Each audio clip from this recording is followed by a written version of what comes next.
نحمده ونصلي على رسوله الكريم أما بعد فأعوذ بالله من الشيطان الرجيم بسم الله الرحمن الرحيم ومن يتق الله يجعل له مخرجا ويرزقه من حيث لا يحتسب ومن يتوكل على الله فهو حسبه إن الله بالغ أمره قد جعل الله لكل شيء قدرا صدق الله مولانا العظيم۔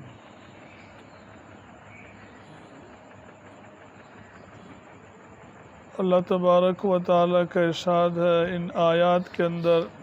کہ جو کوئی اللہ تعالیٰ سے ڈرتا ہے اللہ تعالیٰ ہر تنگی کے اندر ہر مشکل کے اندر اس کے لیے کوئی نہ کوئی نکلنے کا راستہ بنا دیتے ہیں، اور اللہ تعالیٰ اس کو ایسی جگہ سے روزی عطا فرماتے ہیں کہ جس کا اس کو وہم اور گمان بھی نہیں ہوتا۔ یہ بات چل رہی تھی کہ گناہوں سے انسان کو نہ فوج روک سکتی ہے نہ پولیس روک سکتی ہے، گناہوں سے روکنے والی چیز اللہ کا ڈر ہے۔ اور جو انسان اللہ تعالیٰ کو یاد رکھتا ہے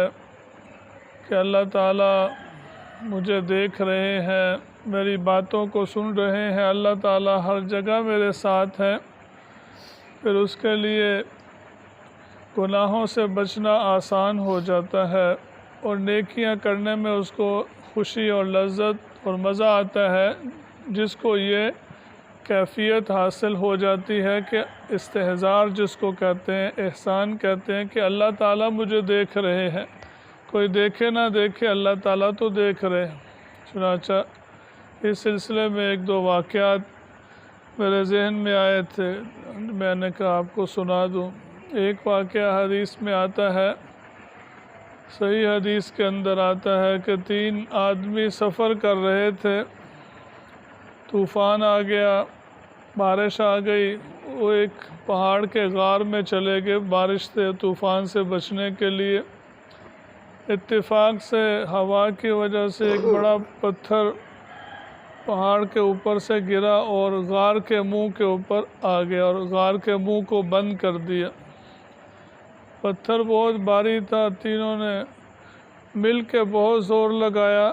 لیکن وہ ہلتا بھی نہیں تھا ان سے۔ اب وہ کچھ بھی نہیں کر سکتے تھے، نہ باہر نکل سکتے تھے، نہ ہوا نہ روشنی اور نہ ہی ان کی آواز باہر، نہ کوئی وہاں پہ کہ ان کی مدد کر سکے۔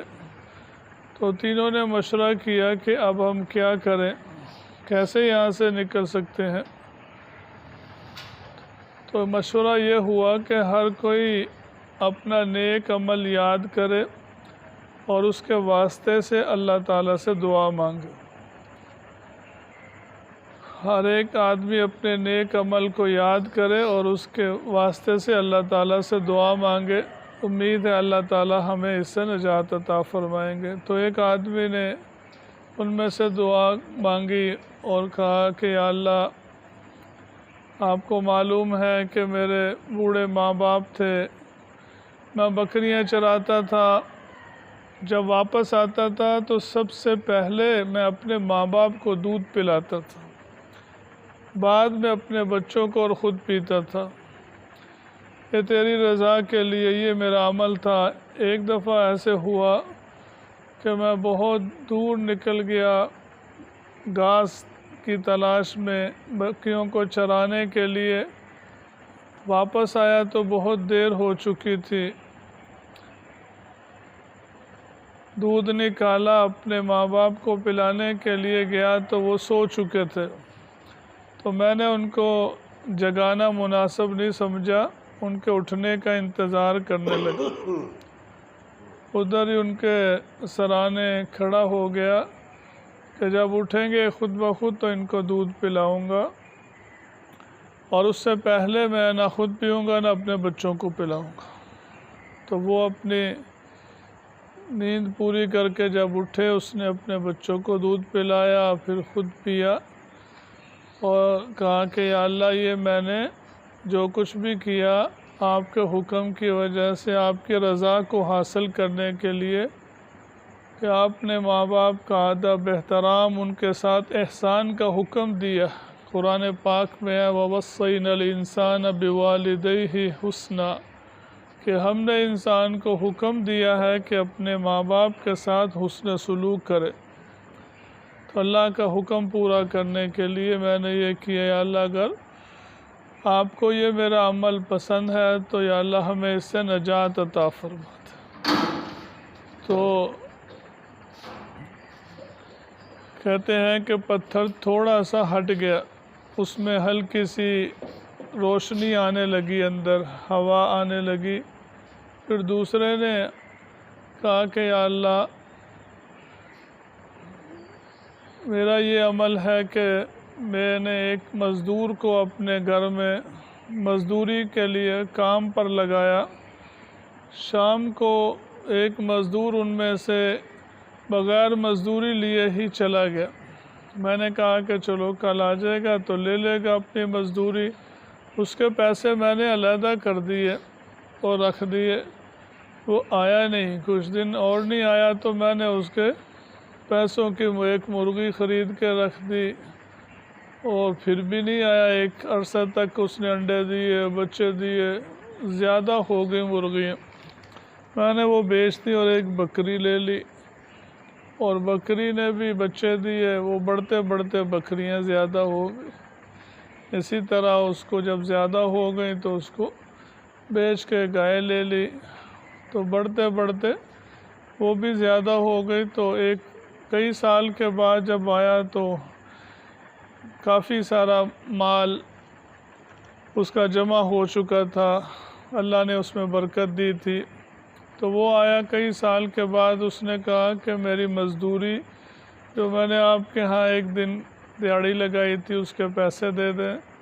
تو میں نے کہا یہ تمہیں جو نظر آتی ہیں گائے بھینسیں جانور یہ سارے تیرے پیسوں کے ہیں، تو لے لے۔ اس نے کہا کہ میرے ساتھ مذاق نہ کرو، میری دیہڑی دے دو، پیسے جتنے بنتے ہیں، تم مذاق کر رہے ہو میرے ساتھ۔ اس نے کہا کہ نہیں یہ تمہارے ہی ہیں، تمہارے پیسوں کے میں نے خریدے تھے، اللہ نے برکت دی، اب اتنے زیادہ ہو گئے ہیں۔ تو وہ اس نے سارے ہی لے گیا، کوئی بھی ایک بھی نہیں اس کے لیے چھوڑ کے گیا کہ اس نے اتنی محنت کی ہے، رکھوالی کی ہے اس کے لیے۔ اس کہتا ہے یا اللہ وہ سارے ہی لے گیا، اور میں نے تیری رضا کے لیے یہ سارا کچھ کیا،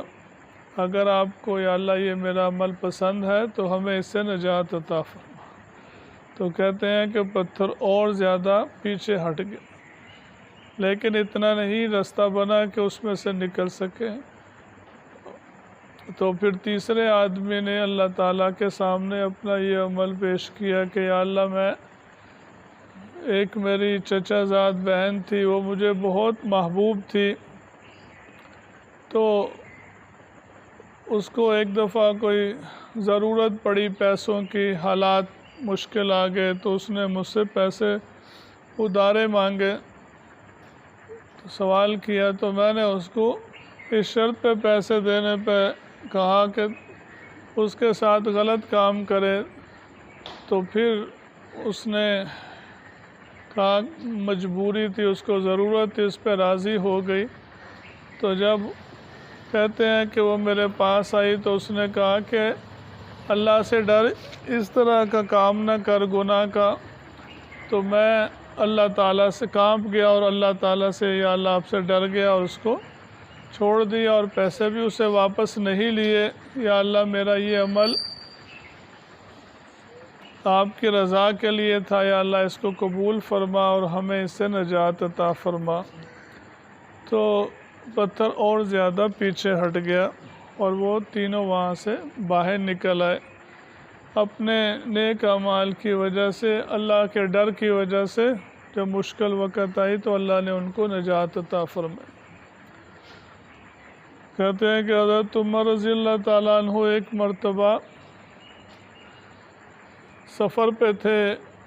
جنگل کے اندر گزر ہوا ان کا، بھوک لگی اور کھانے کے لیے کچھ نہیں تھا، جنگل میں دیکھا ایک چرواہا ہے بکریوں چرا رہا ہے، تو اس سے پوچھا کہ یہ بکریوں میں سے کوئی بکری ہمارے ہاتھ بیچ دے۔ اس نے کہا کہ یہ بکریاں میری نہیں ہیں، میں تو ملازم ہوں، نوکر ہوں، غلام ہوں، یہ میرے مالک کی بکریاں ہیں، میں ان کو بیچ نہیں سکتا۔ کئی 100 بکریاں تھیں، تو حضرت عمر رضی اللہ تعالیٰ عنہ نے اس کو مزاح کے طور پہ کہا کہ تو ان میں سے کوئی بکری ہمارے ہاں بیچ دے ہمارے ہاتھ، اور مالک پوچھے گا، اول تو اس کو پتہ ہی نہیں چلنے کتنی سینکڑوں بکری ہیں، اگر پوچھے گا تو کہہ دینا کہ بھیڑیا اٹھا کے لے گیا تھا۔ تو یہ بات سن کے وہ غلام مسکرایا اور اس نے کہا کہ فَأَيْنَ اللَّهُ، کہ میرا مالک نہیں دیکھ رہا، اس کو نہیں پتہ چلے گا تو اللہ کہاں چلا گیا؟ اللہ تو دیکھ ہی رہا ہے۔ تو یہ تھا اس زمانے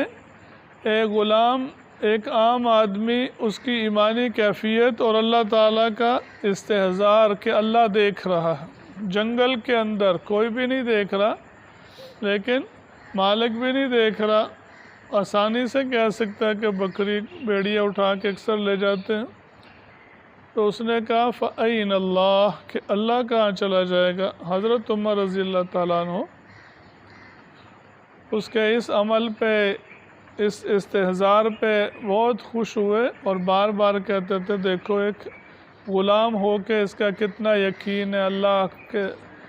اس کا دھیان ہے، اللہ سے ڈر ہے کہ اللہ دیکھ رہا ہے۔ ایک تیسرا واقعہ لکھا ہے کہ حضرت عمر رضی اللہ تعالیٰ عنہ ایک دفعہ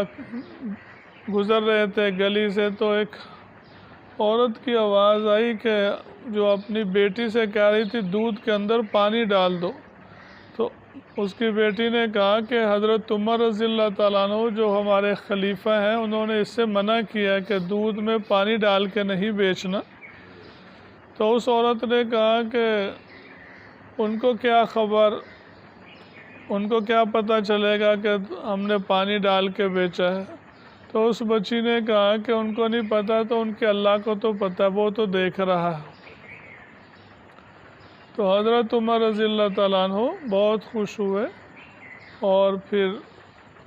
اپنے بیٹے کے ساتھ اس بچی کا نکاح کر دیا۔ یہ برکت ہوتی ہے اللہ سے ڈرنے کی، جو اس آیت میں ذکر ہے کہ جو اللہ سے ڈرتا ہے ہر تنگی میں اللہ اس کے لیے کوئی رستہ بنا دیتے ہیں، ایسی جگہ سے اس کو روزی دیتے ہیں جہاں سے اس کا گمان بھی نہیں ہوتا۔ اور جو لوگ اللہ سے نہیں ڈرتے، حرام حلال جائز ناجائز کوئی پرواہ نہیں، اس کے مال میں برکت نہیں ہوتی، کبھی کوئی بیماری کبھی کوئی بیماری، ہر وقت روتے ہی رہتے ہیں کہ گزارا نہیں ہوتا، برکت نہیں ہوتی۔ جو اللہ سے نہیں ڈرتے اور حرام اور حلال کی پرواہ نہیں کرتے، گناہوں سے نہیں بچتے، حدیث میں آتا ہے کہ آدمی رزق سے محروم کر دیا جاتا ہے گناہوں کی وجہ سے۔ تو اس لیے جو آدمی چاہتا ہے کہ میری روزی میں برکت ہو، ہر کوئی چاہتا ہے میری ضرورتیں پوری ہو، اللہ والے جو ہوتے ہیں نیک لوگ ہوتے ہیں ان کی تھوڑی روزی ہوتی ہے لیکن اس میں ایسی برکت ہوتی ہے کہ سارے کام ان کے سارے مسئلے اس میں حل ہو جاتے ہیں، خوشحال ہوتے ہیں دیندار لوگ۔ اور دنیا دار ہر وقت روتے ہی رہتے ہیں، بے برکتی، گزارا نہیں ہوتا، حالانکہ آمدنی بھی زیادہ ہوتی ہے۔ تو اللہ تعالیٰ کے ڈر کا دنیا میں بھی بہت فائدہ ہے اور آخرت میں بھی بہت فائدہ ہے۔ اور یہ اسی طرح کی مجالس کے اندر جہاں پر اللہ کی بڑائی بیان ہوتی ہے، نیکی کی باتیں سن کے، نیک لوگوں کی باتیں سن کے نیکی کا شوق پیدا ہوتا ہے، اللہ کا ڈر پیدا ہوتا ہے، اللہ کا دھیان نصیب ہوتا ہے۔ تو ہم اپنے آپ کو نیکی کی مجالس میں نیک لوگوں کے ساتھ اٹھنے اور بیٹھنے کا اہتمام کریں، دین کی بات کو توجہ سے دھیان سے سنیں اور اپنے دھیان کو اللہ کی طرف لگانے کی مشق کریں، کوشش کریں ہر آن ہر گھڑی جہاں بھی ہوں کہ اللہ تعالیٰ دیکھ رہا ہے، اللہ تعالیٰ میری باتوں کو سن رہا ہے، اللہ تعالیٰ میرے ساتھ ہے، اس کی مشق کرنے سے، دھیان کرنے سے پھر اللہ تعالیٰ کا استحضار پیدا ہوتا ہے۔ فرمایا وَأَنَا مَعَهُ إِذَا ذَكَرَنِي، جب بندہ مجھے یاد کرتا ہے تو میں اس کے پاس ہی ہوتا ہوں اور بندے کو اس کا جواب دیتا ہوں۔ اور بندہ جب مشکل آسانی والے حالات میں اللہ کو یاد کرتا ہے تو مشکل جب اس کے اوپر آتی ہے، فرشتے جب وہ دعائیں مانگتا ہے، فرشتے کہتے ہیں کہ بہت ہی مانوس، جانی پہچانی آواز ہے، اور اس کے لیے اللہ تعالیٰ سے دعا مانگتے ہیں، اللہ اس کی مدد فرما۔ اللہ تعالیٰ بھی اس کی مدد فرماتے ہیں جو خوشحالی کے دنوں میں اللہ کو یاد رکھتا ہے۔ تو اللہ تبارک و تعالیٰ ہم سب کو بھی توفیق عطا فرمائے۔ یہی مقصد ہوتا ہے بزرگان دین کے ساتھ، اللہ والوں کے ساتھ اصلاحی تعلق کا، پیری مریدی کا، تصوف اور طریقت اسی کو کہتے ہیں کہ اللہ والوں کے پاس ان کی صحبت میں بیٹھ کے اللہ کا دھیان نصیب ہوتا ہے، اور وہ جو ذکر اذکار بتاتے ہیں ان کا اہتمام کرنے سے اللہ کا دھیان نصیب ہوتا ہے۔ ہم روزانہ تیسرے کلمے کا اہتمام کریں، ہو سکے تو صبح و شام ایک تسبیح سبحان اللہ والحمد للہ ولا الہ الا اللہ واللہ اکبر ولا حول ولا قوت الا باللہ العلی العظیم یہ پڑھ لیا کریں۔ ہمارے پیر صاحب فرماتے ہیں کم از کم صبح 100 مرتبہ یا 50 مرتبہ، 20 مرتبہ، 30 مرتبہ، 10 مرتبہ، جتنا بھی ہو سکے ہم یہ تیسرا کلمہ پڑھ لیں، اللہ کا ذکر کریں۔ اور شام کے وقت عصر کے بعد استغفار کی ایک تسبیح استغفر اللہ ربی من کل ذنب واتوب الیہ، گناہوں کی معافی اور توبہ کی نیت سے ایک تسبیح استغفار کی پڑھ لیں، یا جتنا بھی ہو سکے 10 مرتبہ، 20 مرتبہ۔ اور اسی طرح عشاء کی نماز سے پہلے یا بعد میں درود شریف کی ایک تسبیح۔ درود شریف اللہ تعالیٰ کی رحمت کا ذریعہ ہوتا ہے۔ سب سے افضل درود شریف جو نماز میں پڑھا جاتا ہے، ورنہ دوسرے بھی چھوٹے بھی درود شریف کئی ہیں جو حدیثوں میں آتے ہیں، وہ پڑھنا چاہیے۔ جیسے کم سے کم یہ ہے جامعہ اشرفیہ کے شیخ الحدیث صاحب صوفی سرور صاحب فرماتے ہیں میں اپنی مسجد سے لے کر گھر تک جاتا ہوں تو 100 دفعہ درود شریف پڑھ لیتا ہوں، حالانکہ ان کا تھوڑا سا فاصلہ ہے، چند قدم ہی ہے۔ کہتے ہیں میں پڑھتا ہوں لا الہ الا اللہ محمد الرسول اللہ، پھر پڑھتا ہوں صلی اللہ علیہ وسلم، صلی اللہ علیہ وسلم، صلی اللہ علیہ وسلم، تو چند منٹ کے اندر 100 دفعہ درود شریف ہو جاتا ہے۔ جاتے جاتے گھر تک آدمی آسانی سے 100 دفعہ درود شریف پڑھ سکتا ہے۔ اللہ تعالی ہم سب کو بھی نیکیوں کا شوق نصیب فرمائے اور گناہوں سے اللہ تعالی ہم سب کی حفاظت فرمائے۔ الحمدللہ رب العالمین والصلاة والسلام علی سید الانبیاء والمرسلین۔ ربنا اغفر لنا ذنوبنا واسرافنا في امرنا وثبت اقدامنا وانصرنا على القوم الكافرين۔ اللهم انا نسألك الهدى والتقى والعفاف والغنى، اللهم اعنا على ذكرك وشكرك وحسن عبادتك، اللهم وفقنا لما تحب وترضى، اللهم بارك لنا في الموت وفيما بعد الموت، وصلی اللہ تعالی علی النبی الکریم وعلی آلہ واصحابہ اجمعین برحمتک یا ارحم الراحمین۔